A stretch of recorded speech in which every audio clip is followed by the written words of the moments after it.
So now that you have an understanding of Git, we're going to move on to install all of the required software that we need.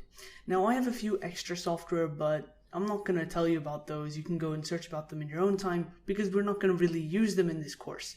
But I'm going to talk to you about the main stuff that we need, the main software, the main systems.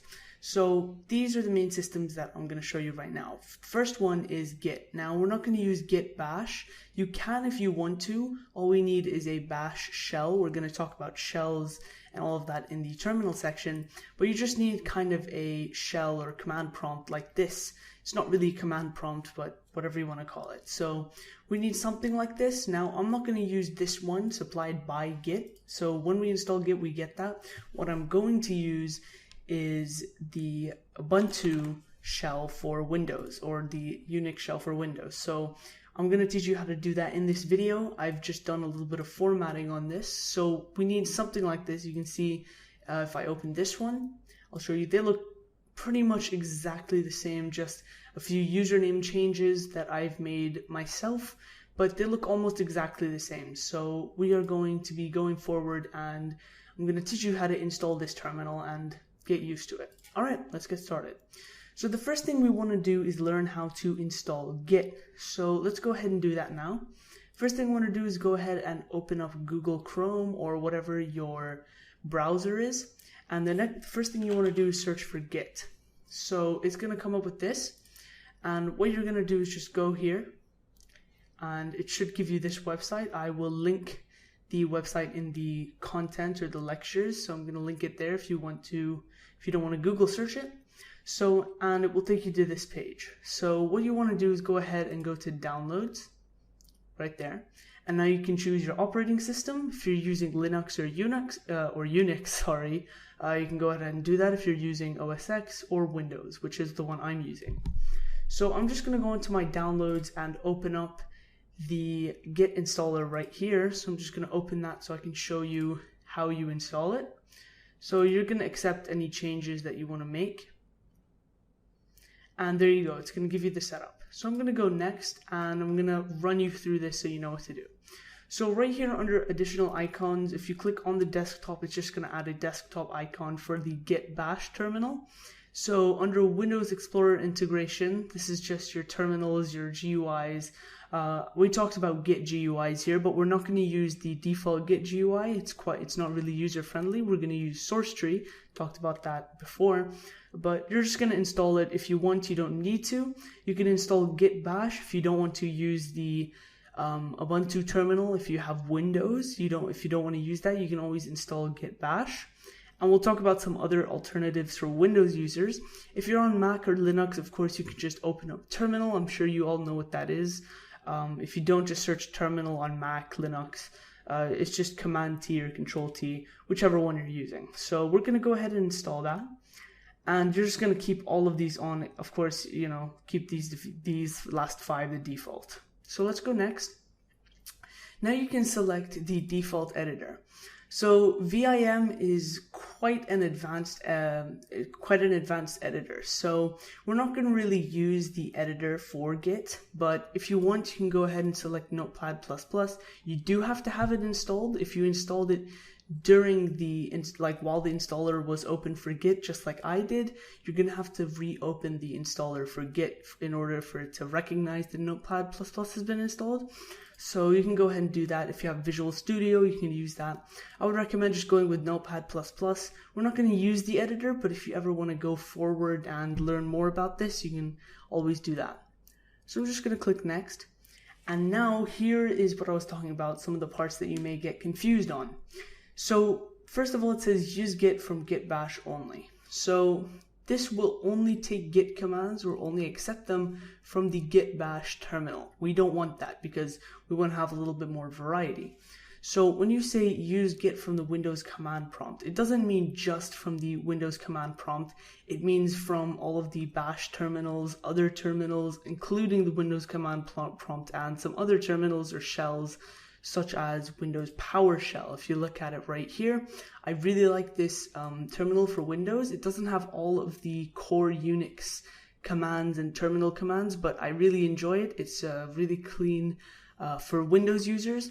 We're going to go over that later, but for now you just want to select this. And the reason we're not selecting this is because it will override some Windows tools and functions. So we don't want to do that. We want to leave that as it is. We don't want to touch that. So we're going to use Git from the Windows CMD command prompt.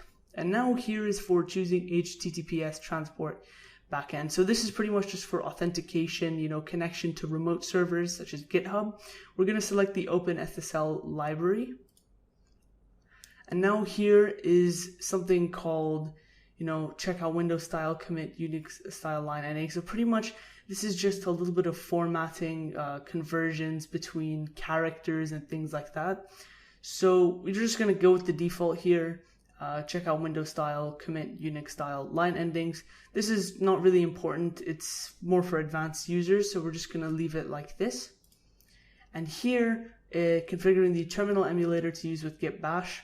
Pretty much what this is going to do is change how Git Bash looks. So MINTTY, this is what defines what Git Bash looks like. It makes it look more like a Unix terminal. Whereas if you select this one, Git Bash, when you open it, will just look like a command prompt. It won't really look anything different. So you're going to select this. We're going to go next. There's a few other things here. Git credential manager is for teams and companies. So you don't really need to worry about that unless you're working in a team or a company. Enable file system caching. We're going to leave that on for performance enhancement. And when you're done with that, you can click install. So we're not going to install it obviously because I already have it installed. But if you want to test if your Git is working, all you have to do is open up your Git Bash terminal. Even having a Git Bash terminal is a good sign. You can also even open up any other terminal and you can just go git -- version. And that will give you the version. And if you type this in and it works, don't worry about, this might look scary to you, but don't worry about it. But if it shows that something returns and it's not Git is an unknown command or cmdlet or something like that, then you know that Git has been installed correctly. Okay, so now that we've installed Git Bash, why don't I go ahead and show you how to work and install the Ubuntu terminal, so the one for Windows. Now, if you're using something other than Windows, maybe Mac or Linux, you don't really need to worry about this step because you have a native terminal already installed into your operating system. But if you don't, I'm going to show you how to go through and get this. So you can actually do this by default because what happened is Windows didn't have this native support before. But what happened is Microsoft realized that there's a big demand for developers, developers working with Windows, so they added some Linux features. But it's disabled by default, so you have to go and enable it. So what you want to do is go to your control panel. Then you're going to go to Programs and then turn Windows features on or off. Now it'll bring up this little wizard window here. You're going to scroll all the way to the bottom and look for Windows Subsystem for Linux. You're going to tick this and make sure it's on. So just a warning, when you do this, you will have to restart your computer. So that's just a warning. But in order to install it, you need to restart your computer. So just go ahead and do that after the video has ended, or whenever you want. But in order for this to work, you need to restart your computer. All right, let's go ahead and finish the rest of this. So what you want to do is go to the Microsoft Store. And from here, we're going to download the Unix shell, Unix terminal. So you're going to go into search and you're going to search for Ubuntu. And you're just going to hit search.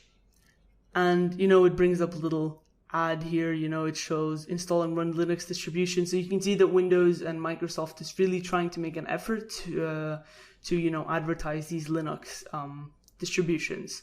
So you can see a bunch here. There's Debian, Kali. You don't have to know what these means if you're not, into IT and networking. You shouldn't really know what that is. But what you're going to do is just install Ubuntu. So you're just going to download that. And once you're done, you can just go into your search bar and search Ubuntu. And once you open that, it'll open up your terminal. So I already have mine installed, but for you, it'll show some installers. So it's going to say maybe something along the lines of, it's installing, please wait a few minutes. Or if you get a message saying, some other error message, such as, Windows subsystem for Linux is not enabled or anything like that, then just go back in time and retrace the steps. But if you're still having problems, ask a question in the Q&As. I'm always available to reply. Might message me personally if I can't reply or if you don't get a reply, but that's besides the point. So if you have problems, just ask questions. But after that, pretty much your bash terminal, your bash shell will be installed. So from here we can do whatever we want. I'm just gonna write a few commands. You're gonna learn most of these in the future videos in section 2. So we're gonna learn how to do all of this later. So I hope you get a little bit excited, making folders, things like this. We're gonna do that in the future section. So there we go. We have all of our software installed, and yeah, so let's move on to starting to get a little bit of knowledge about the terminal so we can start actually using Git in our software. All right, let's move on.